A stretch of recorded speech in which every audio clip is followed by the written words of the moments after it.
നമസ്കാരം.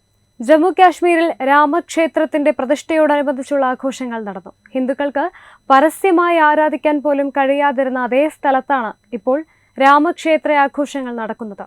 അതിന്റെ ദൃശ്യങ്ങൾ കാണാം.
बलिदान हुए 70 बार संघर्ष किया है 70 बार संघर्ष किया है.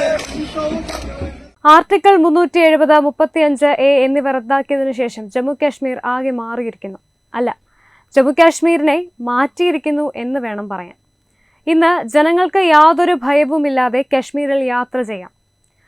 കാശ്മീർ എന്ന് കേൾക്കുമ്പോൾ എല്ലാവരുടെയും മനസ്സിലേക്ക് എത്തുന്ന ഒരു ചിത്രമുണ്ട്, പഴയ കാശ്മീരിന്റെ ചിത്രം. എന്നാൽ ഇന്ന് ആ ചിത്രമെല്ലാം ഒന്നാകെ മാറി. ഇന്ന് പുതിയ ജമ്മു കാശ്മീരാണുള്ളത്. അതിനുള്ള മറ്റൊരു പ്രധാന ഉദാഹരണമാണ് 68 വർഷത്തിനു ശേഷം കാശ്മീരിൽ ക്രിസ്മസ് ആഘോഷിച്ചത്. ജാതിമത ഭേദമന്യേ എല്ലാവരും ഒന്നായി സമാധാനത്തോടെ ക്രിസ്മസ് ആഘോഷിച്ചു. ഇസ്ലാമിക ഭീകരവാദികളുടെ കയ്യിൽ നിന്നും കാശ്മീരിനെ കേന്ദ്ര സർക്കാർ വീണ്ടെടുത്തതിന് ശേഷം ആദ്യമായിട്ടാണ് ഇത്രയും ആഘോഷങ്ങൾ കാശ്മീരിൽ സംഘടിപ്പിക്കപ്പെട്ടിരിക്കുന്നത്. വിവിധ പള്ളികൾക്കൊപ്പം കാശ്മീർ ടൂറിസം വകുപ്പും ക്രിസ്മസ് ആഘോഷങ്ങൾ സംഘടിപ്പിച്ചു. ഇസ്ലാമിക ഭീകരവാദികൾ തകർക്കുകയും അവരുടെ അന്ത്യശാസനം ഭയന്ന് അടച്ചുപൂട്ടേണ്ടിയും വന്ന 19-ാം നൂറ്റാണ്ടിൽ പണികഴിപ്പിച്ച 125 വർഷം പഴക്കമുള്ള സെന്റ് ലൂക്ക് ചർച്ച് ഉൾപ്പെടെ 2 ക്രിസ്ത്യൻ പള്ളികൾ പുനർനിർമ്മിച്ച് കേന്ദ്ര സർക്കാർ ക്രിസ്ത്യൻ സമൂഹത്തിന് കൈമാറിയിരുന്നു.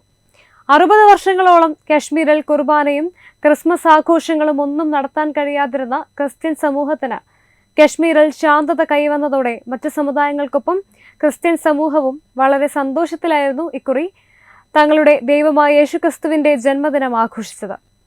കോൺഗ്രസ് കാലാകാലങ്ങളായി ഭരിച്ചു വന്ന ഭാരതത്തിൽ നരേന്ദ്രമോദി എന്ന മനുഷ്യൻ വരേണ്ടി വന്നു. കാശ്മീർ എന്ന ഭാരതത്തിലെ നഗരത്തെ ജനങ്ങൾക്ക് ജീവിക്കാൻ സാധിക്കുന്ന, സ്വതന്ത്രമായി ജീവിക്കാൻ സാധിക്കുന്ന ഒരിടമായി മാറ്റാൻ. ഇന്ന് എന്തുകൊണ്ട് നരേന്ദ്രമോദി തന്നെ വീണ്ടും വരണം എന്ന് ജനങ്ങൾ ആഗ്രഹിക്കുന്നു എന്നതിന്റെ മറ്റൊരു വലിയ ഉദാഹരണം കൂടിയാണിത്. Web desk Tatwamayi news.